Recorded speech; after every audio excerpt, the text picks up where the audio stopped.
So if you saw my previous video on scamming a $7 billion airline, which let's be honest, nobody saw that video, then you would know that I used to work at an airport where I received flight benefits to fly anywhere in the world for free. Well, to summarize the previous video, I wanted to quit my job at the airport. However, I still enjoyed using the company's flight benefits, which allowed me to travel to so many cool places. So I had a dilemma. How could I quit working at the airport, but also use these flight benefits? And that's when the stroke of genius occurred. No, not that. This. I walk into my boss's office and I say, hey, I'm gonna put in my 2 weeks, thus ending my employment with United Airlines. And the end date was September 31st. However, I knew that based on the days I worked in my schedule, my last actual working day would be September 30th. So hypothetically, if I calculated everything correctly, that gave me one last day to use my flight benefits. And this is where our story begins. So after I put my 2 weeks in, I began to count down the days. You see, winter was coming up. And when you work in a winter climate outside, there's only one other place that you would rather be: a beach. And for the year that I had been working there was only one place on my mind that I kept thinking about day after day as I threw bags into the plane. And that place was Cape Town, South Africa. With everything I saw online, it had a tropical Cape climate, warm beaches, and just overall a great touristy destination place. Safe to say, I was hooked. Day after day, time after time, all I could think about in my head was Cape Town, South Africa. And not just if I could go, but when. And now seemed like the perfect opportunity. So that was my plan. Use the benefits to fly to Cape Town the very last day without having to work. But to be honest with you, as the days counted by during those 2 weeks, I seemed more happy to just be free to the job than I was to actually go to Cape Town. And as time would have it, I forgot about my plan. But before I completely forgot about it, I told my dad my plan and he encouraged me to go. Finally, September 30th rolled around and I worked my last day at the airport. I worked it with glee. I was so happy just to get rid of this job. So when the day ended, I punched out and I drove home. I was so happy to be done with working at the airport that I stayed up all night until 2 a.m. doing God knows what at this point, and seemingly forgetting the carefully crafted plan that I had put into place 2 weeks before. However, even though I had forgotten, there was still one person that remembered. It's the morning of September 31st, and my dad wakes me up by knocking on the door. He asked me, "Are you still gonna fly today?" And instantly, I remember the plan I had set into place 2 weeks before. I had completely forgotten. But you know, when my dad asked me this, I just sprang to life instantly. There might still be a chance that my benefits might work the very last day. So I opened my United app and check to see if there's any flights to Cape Town. And sure enough, there's one. It leaves at 11:30. I look back at the clock.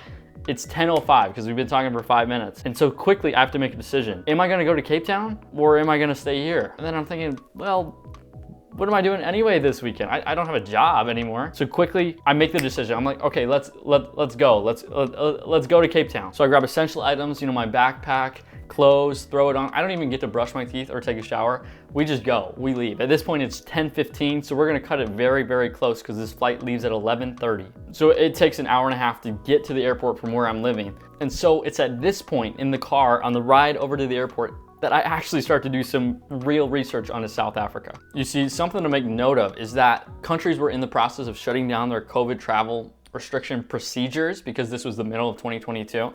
And looking online, it said South Africa not only requires a ticket to get there, but it also requires a return ticket so they know you're actually coming back to your country and not just gonna stay there. Well, after seeing this online in the car, I decided that the smart thing to do would probably be to book a spoof return ticket. That way I could present it to the counter and prove that I'd be coming back at a specific date. However, I had full intention of staying much longer. And if only I knew how important this moment would truly be. So we arrive at the terminal and my dad drops me off and I rush inside. This is the exact minute that we're supposed to be boarding. So I rush over to the desk, go up to the front desk lady, And I say, hey, I'm here for the Cape Town flight. Here's my return ticket. Blah, blah, blah. And she's like, stop, stop, stop, stop. And this is what she tells me. She tells me, okay, number one, South Africa doesn't require a return ticket anymore. I'm like, well, I booked this for nothing. And number two, it's already boarding. We can't let anybody back up to the gate. So all the blood in my face just drains away. I'm like, well, it was worth a try. It was worth a try to use my benefits on the last day, but it probably wasn't gonna work anyway. And then she's like, actually, I could probably just call them and make a favor to bring you up. I'm like, oh, thank you so much, thank you so much. So I run through security and I run up to the gate and I'm literally like the last guy. So I get in the flight and we're off to Newark. I arrive in New Jersey and there's a long layover before the flight to Cape Town. So I got time to kill. And I use this time to research more about South Africa, figure out where I'm actually staying, and just figure out what I'm gonna be doing. But as time grew closer for my flight, something dawned on me. I truly did not realize how long this flight was gonna be. It was a 14-hour flight. And considering we were going to be leaving at 8 p.m., that means I was going to go through a whole day's worth of travel. I was not prepared. And as I boarded the flight and we began to take off, I soon realized that I could not fall asleep whatsoever. So I ended up giving myself insomnia by watching movies the entire time. Saw American Sniper, Lincoln, and finally The Batman, which I fell asleep halfway through. Not without getting woken up by the planned landing in Cape Town. We had arrived. I felt a sense of relief in that it was gonna be smooth sailing all the way from here.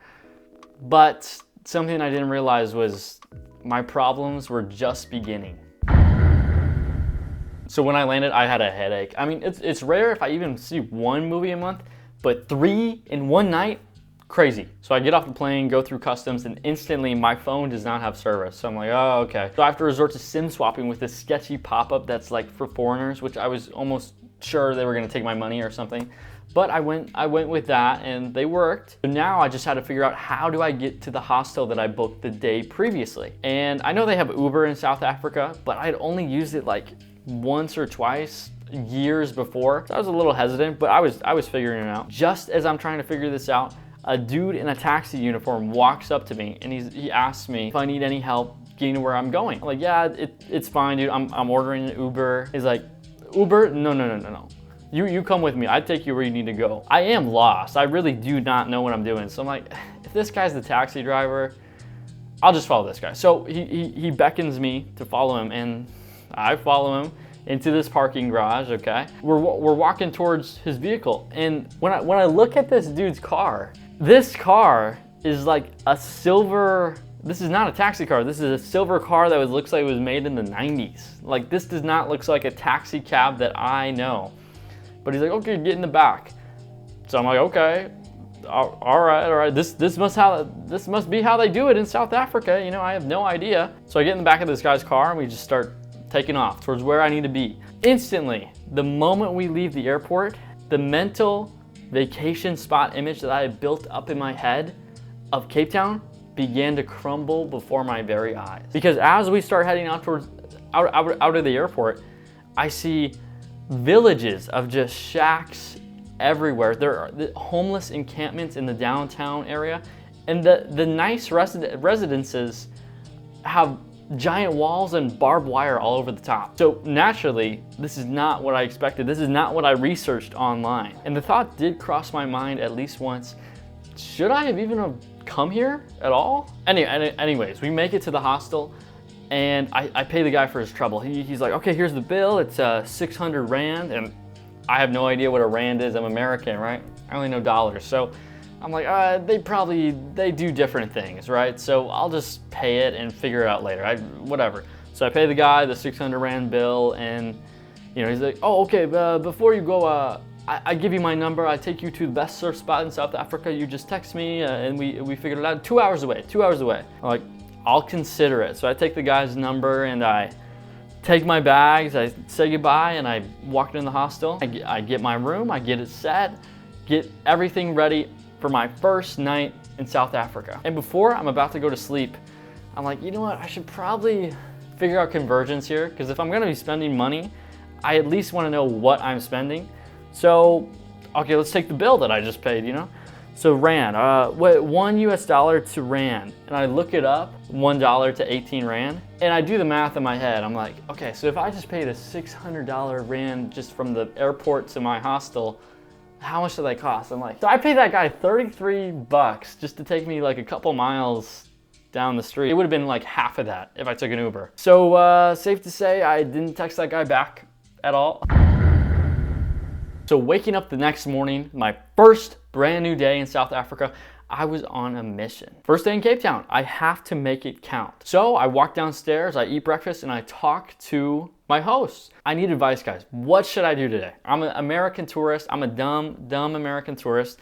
What should I do? And they're like, you should probably just do the touristy stuff. So just go down to the tour bus station and hop on one of those and just ride it all day long. And I'm like, oh, okay. I'm dumb, right? I'm dumb American, right? I'm like, oh, okay, I'll just do that. So I take off down the street, I start walking, and I start walking towards the tour bus. So I grabbed one of the buses leaving that morning, and I sat on top of it's a red double-decker bus. I sat on top of the bus, and I'm just chilling, just going. And while I'm up there, I start talking to a dude from New Zealand, who, as luck would have it, also traveled to Cape Town by himself. So we were kind of, we related in that.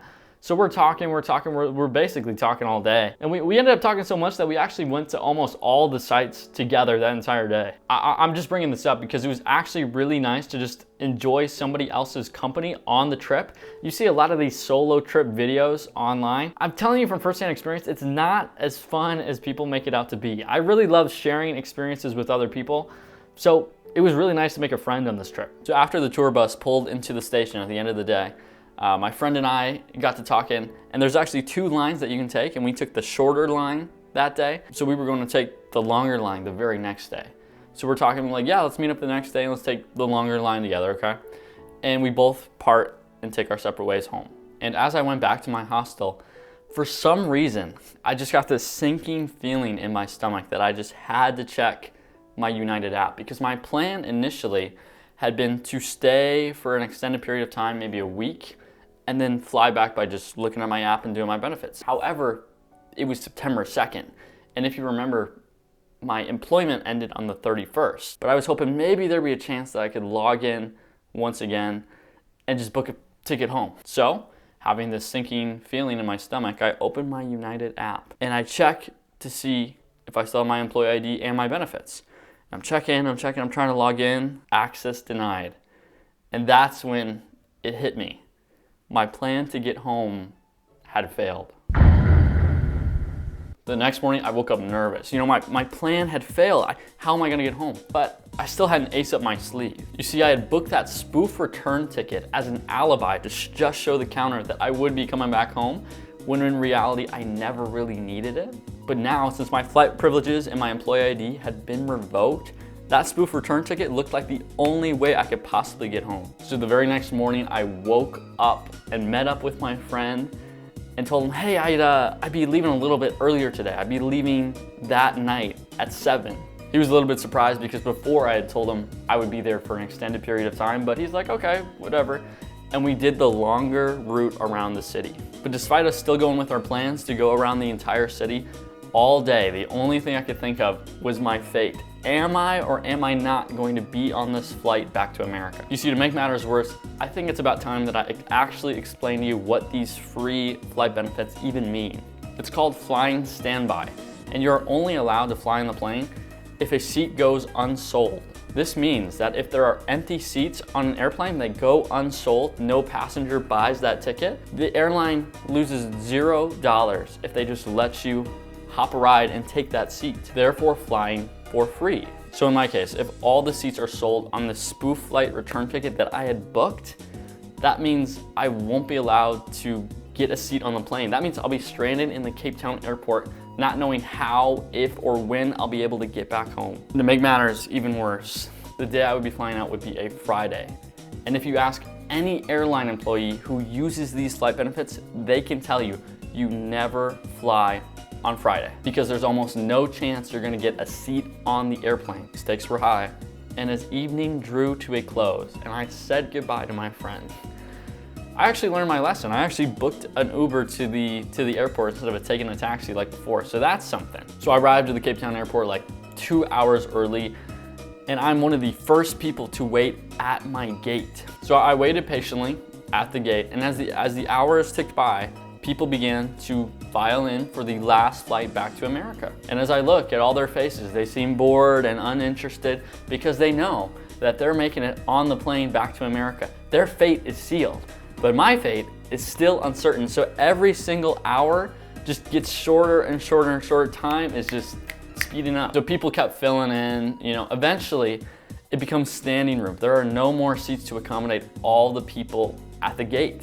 And instantly, it's like a red alert goes off in my head. I'm like, oh no, this flight is full. Just like that, my hopes of even getting on the plane were just crushed. But I'm like, I won't jump to conclusions just yet. Let's actually see. I still have a little bit of hope, just a little bit. But 5 minutes before boarding, the intercom goes off overhead. It's like, can passenger Connor McCarty report to gate 123 blank blank blank blank? And I'm like, oh, that little bit of hope that I still had just immediately just went away. So I reluctantly walk up to the front desk because I know what they're gonna tell me. I just know. And I look at the woman behind the desk and she looks at me.